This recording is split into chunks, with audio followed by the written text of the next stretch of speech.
When you close your eyes and imagine Antarctica, what comes to mind?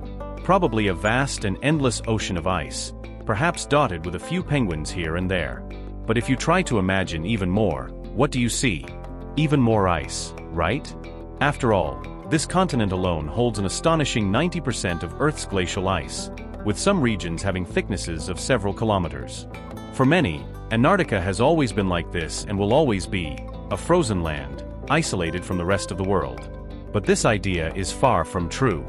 There was a time when Antarctica was not a frozen desert, but rather a world full of lush vegetation and peculiar creatures, a vibrant ecosystem that had a tragic fate. In fact, if we go millions of years back in time, Antarctica was a true lost world. Today, Antarctica is a solitary continent, separated from the others with no direct connection. But in the past, it was quite different.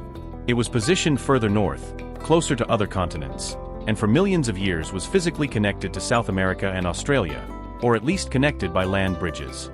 This proximity allowed various life forms to use Antarctica as a migration path, including dinosaurs. We know this because fossils found in Antarctica are nearly identical to those found in South America and Australia, indicating that these creatures roamed freely between these continents. But what really sets ancient Antarctica apart from the image we have today is the climate.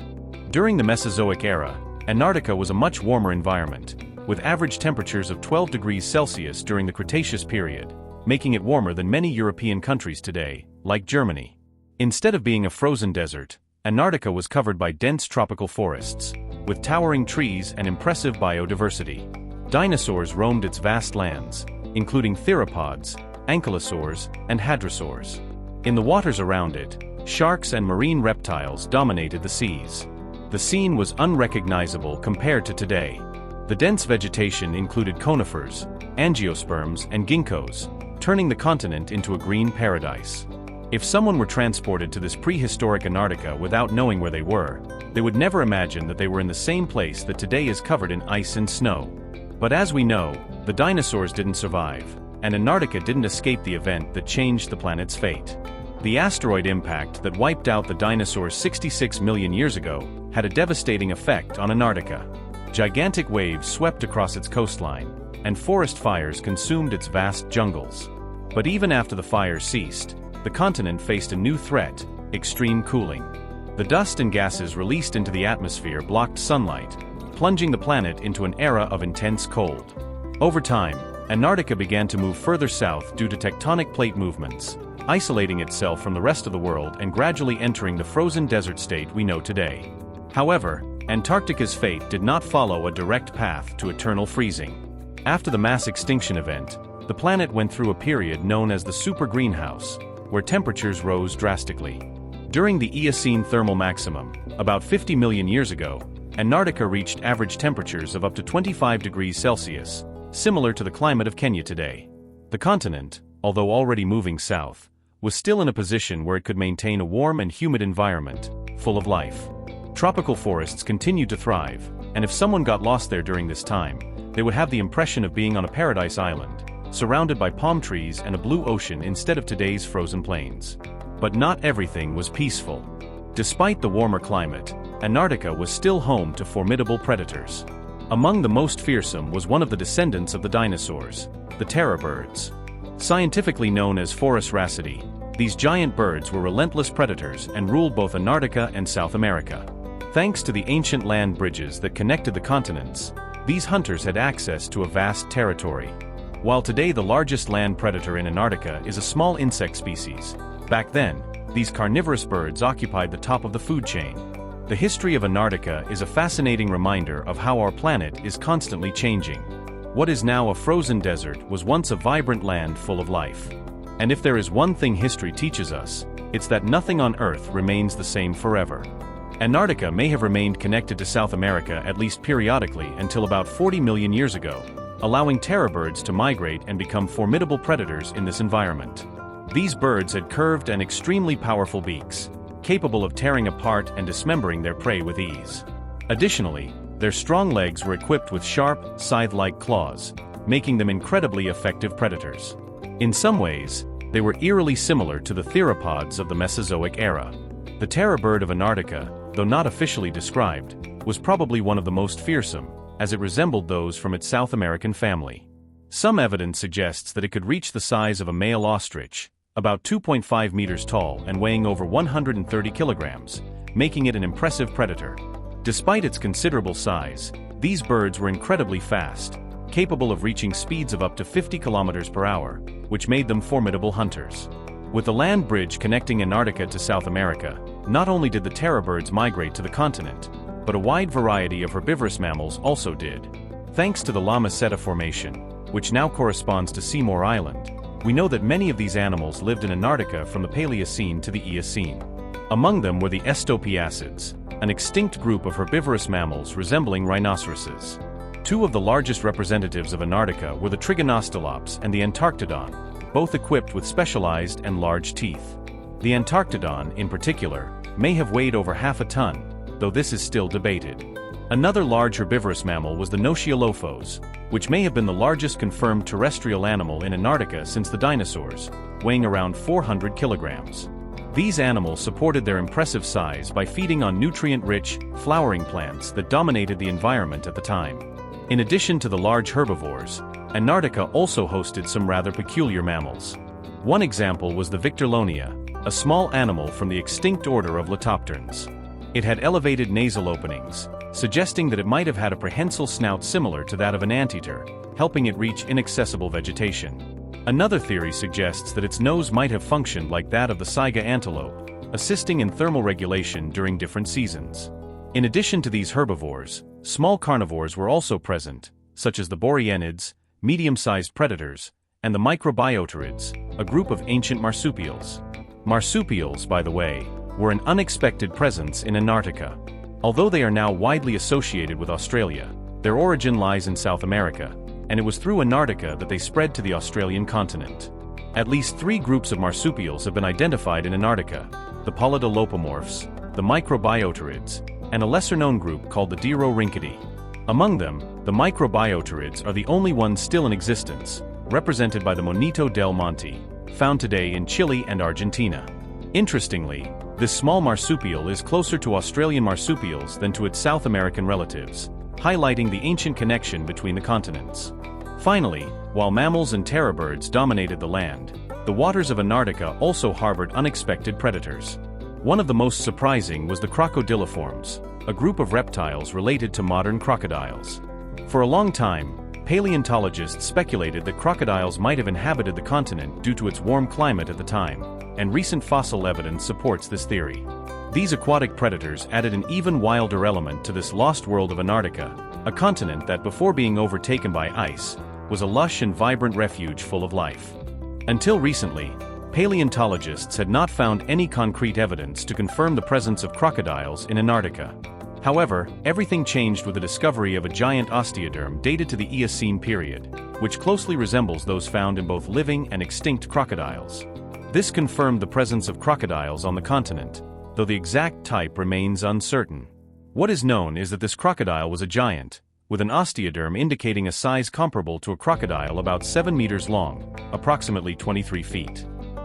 This made it 15% larger than the largest saltwater crocodile ever recorded and about 35% larger than the average, making them not only large but technically the largest terrestrial predators if we include semi-aquatic creatures. It's possible that these crocodiles were ambush hunters, like modern crocodiles, able to inhabit both freshwater and brackish or even salty waters, similar to the behavior of modern saltwater crocodiles. This would have brought the crocodiles into direct contact with many mammals, making their survival rather uncertain, especially near the water. The massive size of these reptiles meant they were imposing predators, with practically anything on the menu, including terrestrial animals that ventured close to the water.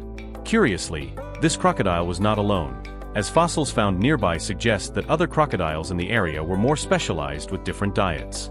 However, little is known about these other crocodiles, but the discovery reveals that, when Antarctica was green, practically any animal living there could have been prey to these giants, including a familiar face that surprisingly still inhabits Antarctica today: penguins.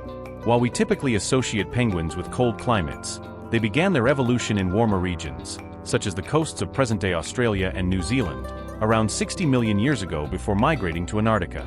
In this warmer environment, penguins thrived, and while today Antarctica is considered a penguin paradise, in the past, it was a true refuge for these birds. During the Paleocene, around 16 different species of penguins inhabited Antarctica, some of them giants. The modern emperor penguin is the largest, standing around 1.5 meters tall and weighing up to 45 kilograms, but this is small compared to two of the ancient giant penguins, such as the Anthropornis and the Pudip, which could reach an impressive 2 meters in height, over 6 feet. These giant penguins weighed between 108 and 116 kilograms, making them heavier than a jaguar. They were fast in the water, able to hold their breath for more than 40 minutes while hunting squid, fish, and krill. The reason these penguins reached such large sizes is likely related to energy conservation, which helped them thrive in an environment with limited resources. However, even with these giant penguins, it wasn't safe for them. Crocodiles and other marine predators, such as Paleocene mosasaurs, continued to be a threat. The Antarctica of that time was not just a paradise for penguins, but also a brutal environment, dominated by imposing predators, including mosasaurs, which were similar to modern whales but much more terrifying. Among them, one of the most formidable was an undescribed species of Basilosaurus, which, with its massive jaw and giant teeth, could reach up to 12 meters in length. These mosasaurs were apex predators that ate anything that moved, including giant sea turtles, up to 3 meters long, which were once common in the region. Another immense marine predator of the time was Cetus lanac, a whale that, although not fully described, indicated through its fossil remains that it was colossal. The size of a juvenile found during excavations suggests it was comparable in size to the largest adult orcas known today, and probably grew even larger as it aged. This monstrous cetacean rivaled modern humpback whales in size and likely fed on large marine prey. In prehistoric Antarctica, therefore, the waters and coasts were a territory of constant danger, where large crocodiles, mosasaurs, and colossal whales competed for supremacy. Even the gigantic penguins, with all their imposing stature, had to remain vigilant, as survival was a constant game between predator and prey in a hostile predator-filled environment. The whales of prehistoric Antarctica were more bloodthirsty than modern humpback whales, despite also feeding by suction. One example of this is Cetus lanac, which, with its teeth still present, exhibited a facial structure similar to that of modern beaked whales. This allowed these whales to behave in unique ways. They used their teeth to capture prey and possibly practiced suction feeding, which greatly expanded their diet. This hybrid behavior, combining active hunting and suction feeding, suggested an extremely varied diet, where practically nothing was safe. The presence of this predator in river deltas and also in the open ocean meant it could feed on a great diversity of prey, including fish, penguins, seaweed, and even sharks. In fact, compared to what we see today, prehistoric Antarctica hosted an absolutely exhaustive list of sharks, making it a true sanctuary for marine predators.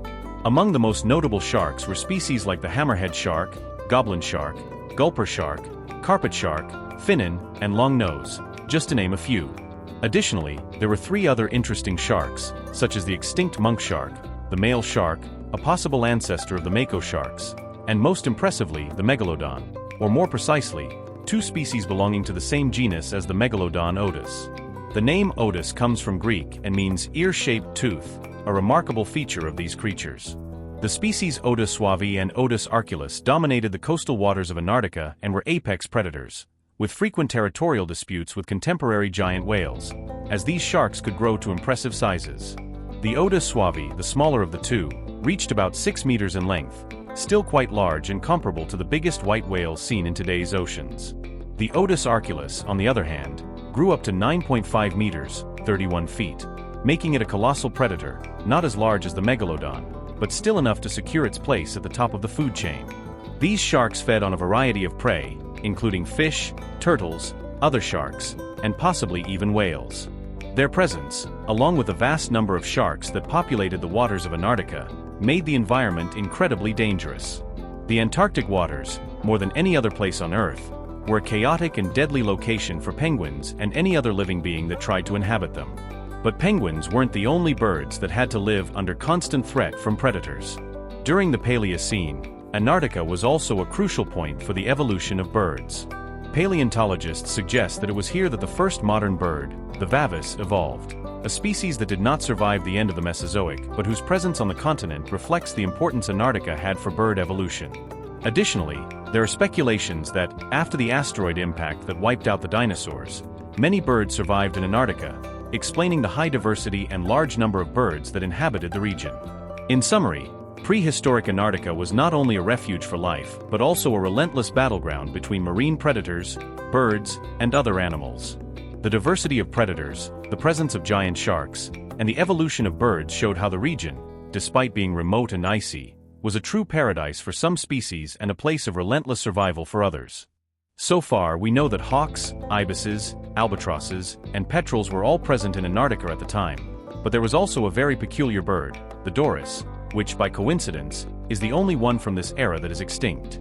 The doris was a member of the Pelornithidae family and didn't go unnoticed due to its unusual teeth, or rather, what appeared to be teeth. In reality, these birds didn't have teeth but rather bone projections in their jaws that gave them a rather bizarre appearance. To make things even more impressive, most members of this family were enormous, with wingspans estimated between 5 and 6 meters, about the size of a small plane or, if you prefer a comparison with prehistoric creatures, nearly the size of a pteranodon. Despite its intimidating size and appearance, the doris was actually fragile. Its fossils were abnormally brittle, which likely limited its diet to fish and other small aquatic animals. It hunted by gliding across the water's surface and attacking any unfortunate prey that came too close. Even with its size, the doris remained restricted to aquatic environments due to its delicate body structure. Prehistoric Antarctica, before the formation of the ice layers, was a vibrant and chaotic world, inhabited by strange and often terrifying creatures. But then, how did all of this come to an end? Unfortunately, the answer is far from pleasant. Most of the animals that inhabited the continent met a tragic fate. What seemed like a tropical paradise was wiped out with the arrival of a significant climate shift at the end of the Eocene. During this transition, Antarctica underwent complete geographic isolation, and as a result, the continent began to separate from neighboring landmasses, creating the Drake Passage between it and South America, as well as the Tasman Passage with Australia. This isolation, though it seemed beneficial at first, created a series of problems, particularly due to a catastrophic climatic phenomenon. For over 200 million years, the planet experienced a warm climate, but about 34 million years ago, everything started to change. Temperatures began to drop drastically, which, ironically, may have been exacerbated by Antarctica's isolation. With the opening of the passages between the continent and others, the Antarctic Circumpolar Current formed, a powerful cold water current that circles the continent to this day, preventing warmer waters from reaching its shores while absorbing large amounts of carbon dioxide. This phenomenon marked the beginning of the Ice Age, initiating the formation of the first ice layers, and with it, the extinction of many species. The climate changes were so rapid that most native life couldn't adapt in time. The expanding ice layers destroyed habitats on an unprecedented scale. Although the continent still had some ice-free areas where the last survivors may have sought shelter, hope was short-lived. Over the next 7 million years, the ice layers expanded relentlessly until the continent was virtually covered by a thick ice sheet. To make matters worse, the effects of the cold were only intensified as these layers grew, reflecting large amounts of heat from the sun and leaving the continent in a state of perpetual freezing. Although the Lawama Formation has revealed many secrets about this era, there's no way of knowing what may still be hidden beneath the vast ice sheet that covers most of the continent. And while the possibility of new discoveries is intriguing, these discoveries would likely come at a significant cost, both in terms of effort and pain, as has already been stated. For many, discovering what's hidden beneath Antarctica's ice could be a daunting task. Thank you for watching, and see you next time.